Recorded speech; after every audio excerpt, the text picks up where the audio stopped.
बाज आ जाओ जातिवादी लोगों और अन्याय मत करो। अगर ये बहुजन जाग गया तो आपको भागना ही पड़ेगा, इसके अलावा आपके पास और कोई रास्ता नहीं बचेगा। न्याय नहीं मिला तो हमारे बनते लोगों की पूरी टीम विश्वविद्यालय में ध्यान करेगी, यही खाना बनाएगी और तंबू के साथ हम आएंगे, अपना बंबू भी लाएंगे और ये धरना फिर किसान आंदोलन से बड़ा चलने वाला है। ये धरना तानाशाह को झुकना पड़ेगा।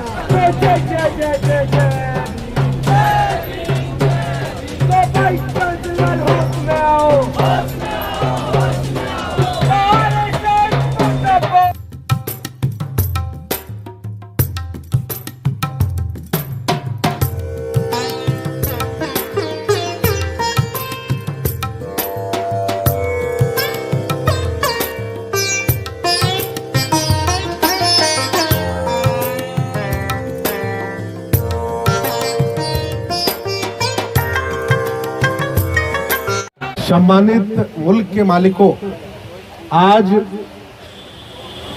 नौकरी नहीं चाहिए, न्याय चाहिए आंदोलन को आज 31 दिन हो गए हैं और आज मैं दिल्ली विश्वविद्यालय पहुंचा हूं और हमने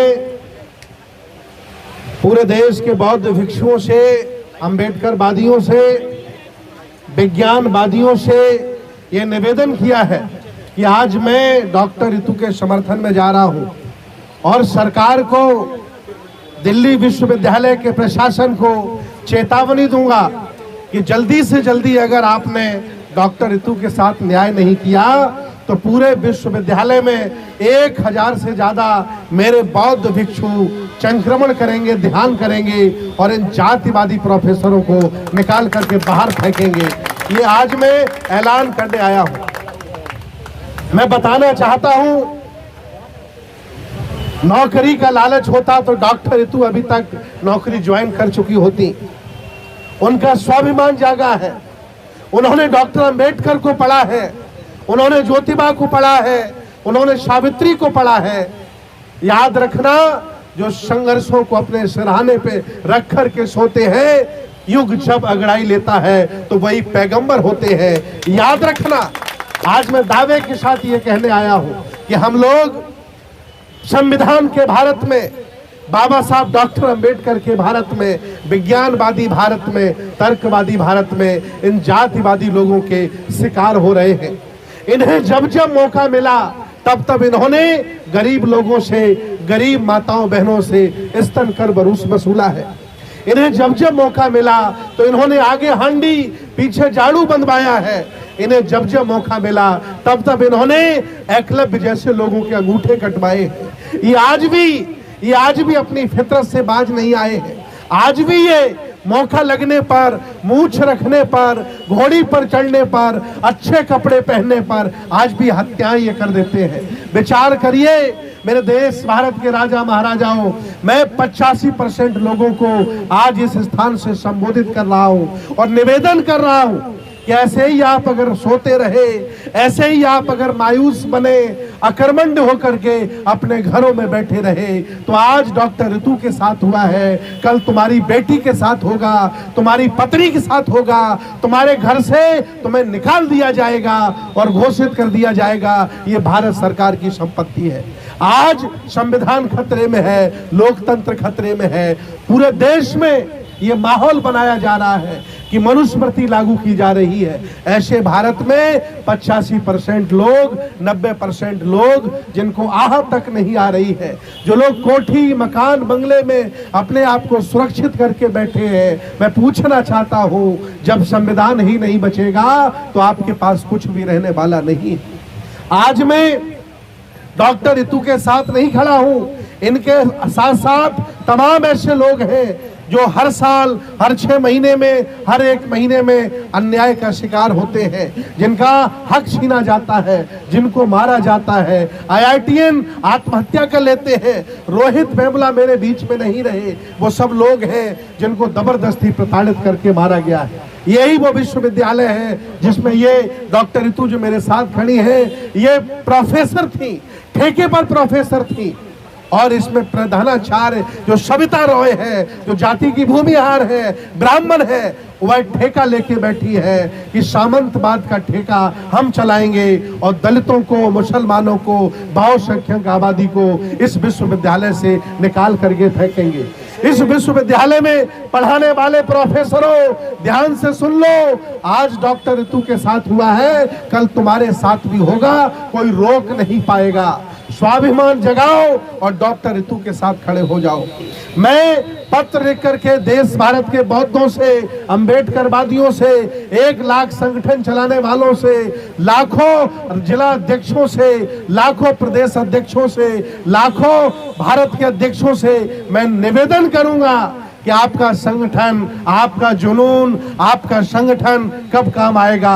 अगर आज काम नहीं आया तो आपका संगठन किसी नाम काम का नहीं होगा। इसलिए आज इस मंच से शासन प्रशासन को, दिल्ली विश्वविद्यालय को यह चेताने आया हूं कि अगर आपने बहुत जल्दी निर्णय लेकर डॉक्टर ऋतु को न्याय नहीं दिया तो हम लोग अपना तंबू लेकर, अपना टेंट लेकर, अपना लंगर लेकर के विश्वविद्यालय के, दिल्ली विश्वविद्यालय के गेट पर आ जाऊंगा और यही रातें गुजारूंगा, यही लोगों को ज्ञान का पाठ पढ़ाऊंगा, यही मेडिटेशन करूंगा और यही लोगों को योग प्राणायाम सिखाऊंगा और लोगों को यहीं से अंबेडकरवाद का पाठ भी पढ़ाएंगे।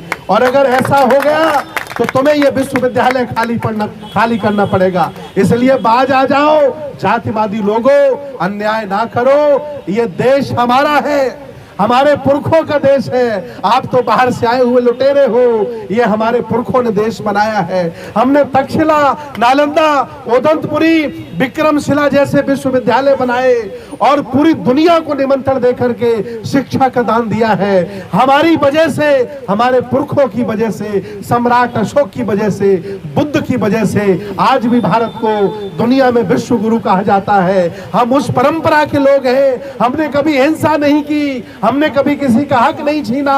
हम लोगों से पिटते रहे, लोगों से सताए बने रहे, फिर भी हमने कभी भी एकता में, अखंडता में कभी भी हमने नुकसान पहुंचाने का काम नहीं किया। बाज आ जाओ जातिवादी लोगों और अन्याय मत करो।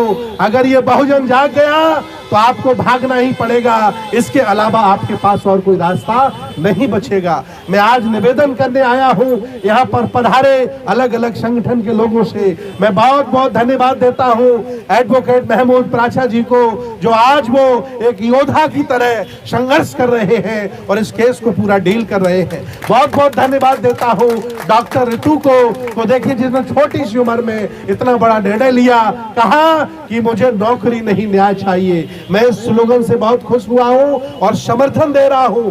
तन मन धन से हम आपके साथ हैं, जन से भी आपके साथ हैं और बहुत जल्दी निर्णय नहीं हुआ, न्याय नहीं मिला तो हमारे बनते लोगों की पूरी टीम विश्वविद्यालय में ध्यान करेगी, यहीं खाना बनाएगी और तंबू के साथ हम आएंगे, अपना बंबू भी लाएंगे और ये धरना फिर किसान आंदोलन से बड़ा चलने वाला है। ये धरना तानाशाह को झुकना पड़ेगा।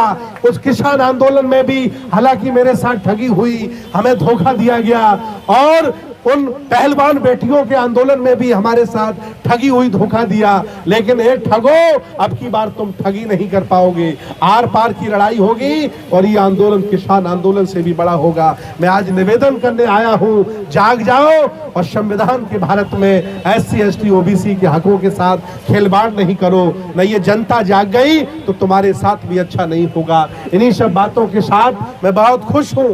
जो लोग मरे हुए हैं, जो लोग किसी काम के नहीं हैं, वो अपने अपने घरों में बैठे हैं। जो जिंदा है और जिनमें स्वाभिमान जाग गया है, वो डॉक्टर ऋतु के साथ खड़े हैं। और मैं आह्वान करता हूं, चलाते होगे अलग अलग संगठन, पैदा हो गए अलग जातियों में, ये तुम्हारे बस में नहीं था, लेकिन बेटी का अगर साथ नहीं दिया तो आपकी बेटियों के साथ भी ऐसा होगा, तो तुम्हारे साथ भी कोई खड़ा नहीं होगा। आओ हम सब मिल करके इस देश को बचाते हैं, संविधान को बचाते हैं और डॉक्टर ऋतु के मान सम्मान के साथ खड़े होकर इनका भी सम्मान बचाते हैं। बहुत बहुत धन्यवाद, बहुत बहुत साधुवाद, बहुत बहुत मंगल कामनाएं।